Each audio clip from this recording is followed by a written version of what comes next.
వంశీచంద్ రెడ్డి గారు ఉన్నారు ఇక్కడ ఉంటే నియోజకవర్గంలో మీరు ఎమ్మెల్యే అయినప్పటికీ కూడా అధికారులంతా కూడా పెద్దగా మీ మాటను ఖాతరు చేసే పరిస్థితి ఉండదు.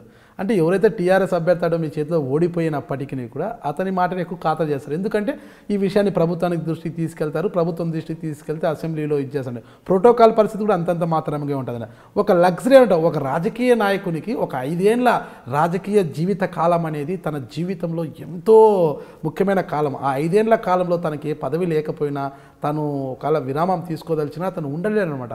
ఆ రాజకీయ కాలాన్ని వాడు అందిపుచ్చుకోవడానికి ఎంతో ముందుకు పోతుంటాడు. ఆ క్రమంలో భాగంగా పోతున్నారని ఎందుకు అనుకోకూడదు? చాలా మంచి ప్రశ్న అడిగినారు. అధికారులు ఏదైనా కానీ వాళ్ళు ఇష్టం వచ్చినట్టు చేయనికి రాదు.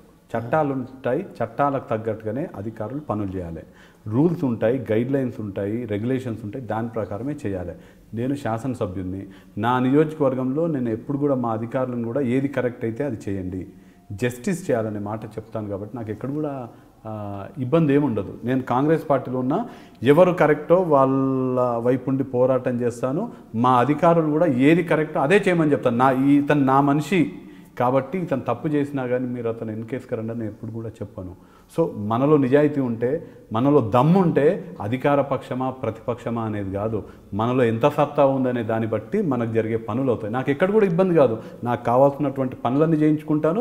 మా నియోజకవర్గ ప్రజలందరికీ కూడా న్యాయం చేపిస్తాను. నాకు ఎప్పుడు కూడా నేను కాంగ్రెస్లో ఎందుకు ఉండాలి, ప్రతిపక్షంలో ఎందుకు ఉండాలి, అధికార పక్షానికి పోతేనే నాకు పనులు అవుతాయనే భావన కూడా నాకు ఎప్పుడు కలగలేదు.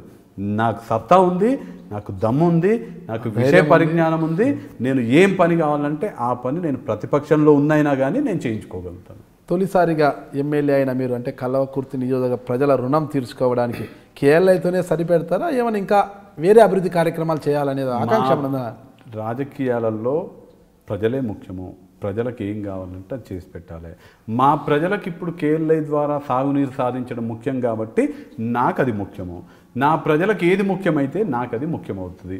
రేపు నా ప్రజలు మాకు ఇది ముఖ్యము అన్నిటికన్నా అంటే అది నాకు ముఖ్యమైంది.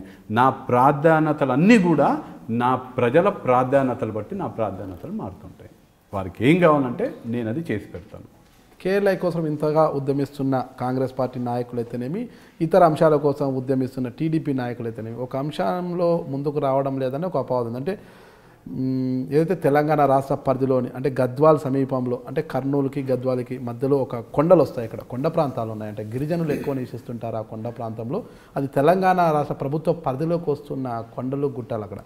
అక్కడ గతంలో యురేనియం ఉందని అక్కడ ఆ ప్రాంతాన్ని గుర్తించి దాదాపు 13.5 హెక్టార్ల ప్రాంతాన్ని గుర్తించి అక్కడ యురేనియాన్ని వెలికి తీయాలనుకున్నప్పుడు ఇదే టీఆర్ఎస్ నాయకులు వ్యతిరేకించారు. అక్కడ గిరిజనులు ఉన్నారు, దాదాపు 13 చిరుత పులులు ఉన్నాయి, వందల సంఖ్యలో వన్యప్రాణులు ఉన్నాయి, ఎన్నో పక్షులు ఉన్నాయి, వృక్ష సంపద ఉంది, ఇవంతా అంతరించిపోతాయి, వీటికి ఒప్పుకోమన్నారు. అయితే అదే టీఆర్ఎస్ నాయకులు ఈరోజు అధికారంలోకి వచ్చిన వెంటనే ఆ కొండ ప్రాంతాన్ని పెకలించి అందులోని యురేనియాన్ని తీయడానికి సిద్ధమయ్యారు. దానికోసం కసరత్తు కూడా ప్రారంభించారు. ఇప్పుడు టీఆర్ఎస్ ప్రభుత్వంపై పోరుబాట సాగించడంలో కాంగ్రెస్ పార్టీ నాయకులు ఏం చేస్తున్నారు? కాంగ్రెస్ పార్టీ ఈ యురేనియం తవ్వకాలకు వ్యతిరేకంగా పెద్ద ఎత్తున ఉద్యమం చేస్తుంది. ఆ యురేనియం తవ్వకాలు అమ్రాబాద్ మండలంలో ఉంటే నేను అమ్రాబాద్ మండలానికి పోయినా అమ్రాబాద్లో ఆ యురేనియం తవ్వకాలు ఉన్నటువంటి ఆ ప్రాంతంలో 10 కిలోమీటర్ల పాదయాత్ర అక్కడ ఉన్నటువంటి స్థానిక నాయకులతో నా నియోజకవర్గం కాకపోయినా నేను పోయి పాదయాత్ర చేయడం జరిగింది. మొన్నటికి మొన్న ఇప్పుడు రిలే నిరాహార దీక్షలు నడుస్తున్నాయి అమ్రాబాద్లో.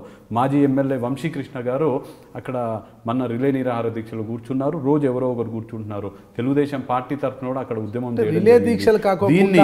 దీనికి వ్యతిరేకంగా ప్రభుత్వం ఎంత దుర్మార్గంగా అంటే టీఆర్ఎస్ ప్రభుత్వం state wild life advisory board meeting పెట్టి రేపు మీటింగ్ ఉంటే ఈరోజు పొద్దున అజెండా ఇచ్చి వైల్డ్ లైఫ్ అడ్వైజరీ బోర్డులో 2 గిరిజనులు ఉండాలి, ఆ 2 కూడా పార్టిసిపేట్ చేయనటువంటి మీటింగ్ పెట్టి ఈ యురేనియం తవ్వకాలకు ప్రతిపాదనలు కేంద్రానికి ఈ రాష్ట్ర ప్రభుత్వం పంపించడం జరిగింది. దుర్మార్గంగా యురేనియం తవ్వకాలని ఆనాడు ఎవరైతే మీరు అన్నట్టుగా ఆనాడు ఎవరైతే వ్యతిరేకించినారో ఈరోజు వారే ఈ యురేనియం తవ్వకాలను ప్రోత్సహించడం జరుగుతుంది. మేము ప్రజల తరపున, అమ్రాబాద్ ప్రజల తరపున, అచ్చంపేట నియోజకవర్గ ప్రజల తరపున ఏ పోరాటానికైనా మేము సిద్ధంగా ఉన్నాము. ఎట్టి పరిస్థితుల్లో ప్రభుత్వాన్ని, అక్కడ ఉన్నటువంటి జీవరాశులకు నష్టం జరిగే విధంగా అక్కడ ఉన్నటువంటి చెంచులు అధికంగా ఉంటారు. అక్కడ ఉన్నటువంటి చెంచు జాతుల వారి పునాదులే కదిలించే విధంగా కనుక నిర్ణయం తీసుకుంటే ఎట్టి పరిస్థితుల్లో మేము దాన్ని ఉపయోగించాలి. నిర్ణయం తీసుకునే దిశగా అడుగులు పడుతున్నాయి, ప్రతిపాదనలో కూడా వెళ్ళాయంటున్నారు. అయితే కాంగ్రెస్ పార్టీ పోరుబాట సాగిస్తున్న ఆ పోరు అనేది ఆశించిన స్థాయిలో లేదు. తెలంగాణ ఉద్యమం సమయంలో ఉన్న చావా ఇప్పుడు లేదు, అంత పెద్ద ఎత్తున లేదు ఉద్యమము. అందరూ ఏకతాటిపైకి వచ్చి ఉద్యమం చేసి, అంటే రిలే దీక్షలు కాదు, హంగర్ స్ట్రైకులు చేయాలా, చేస్తేనే ఏ ఉద్యమానికైనా కానీ ఒక్కొక్క అడుగు పడి ఆ ఉద్యమానికి ఒక స్టేజ్ వచ్చిన తర్వాత ఉధృతమైనటువంటి రూపం వస్తుంది. తెలంగాణ ఉద్యమం కూడా అంతే, ఒకేసారి ఉద్యమం ఉవ్వెత్తున లేవలేదు. సో ఇప్పుడు రాష్ట్ర ప్రభుత్వం ఒక నిర్ణయం తీసుకొని యురేనియం తవ్వకాలకు అనుకూలంగా ఆ యొక్క నివేదికని కేంద్రానికి సిఫార్సు చేయడం జరిగింది. మీరు వచ్చి ఇక్కడ యురేనియం తవ్వకాలు చేసుకోవచ్చని. కేంద్రం ఇంకా నిర్ణయం తీసుకోలేదు. తగిన సమయంలో ఖచ్చితంగా ఉద్యమం ఉధృతమవుతుంది, ప్రజలందరూ కూడా భాగస్వాములు అవుతారు, అందరు కలిసి పెద్ద ఎత్తున ఉద్యమం చేసే పరిస్థితి వస్తుంది. ఒకవేళ ప్రభుత్వం వెనుకడుగు వేయకపోతే ప్రభుత్వ పతనానికి ఆ అమ్రాబాద్ నుంచే పునాదులు పడతాయి అనేది కూడా ప్రభుత్వానికి హెచ్చరికలు తొందరలోనే జారీ. నమస్తే, this is Challa Vamsichandra Reddy, legislator from Kalwakurthy assembly constituency, Telangana state.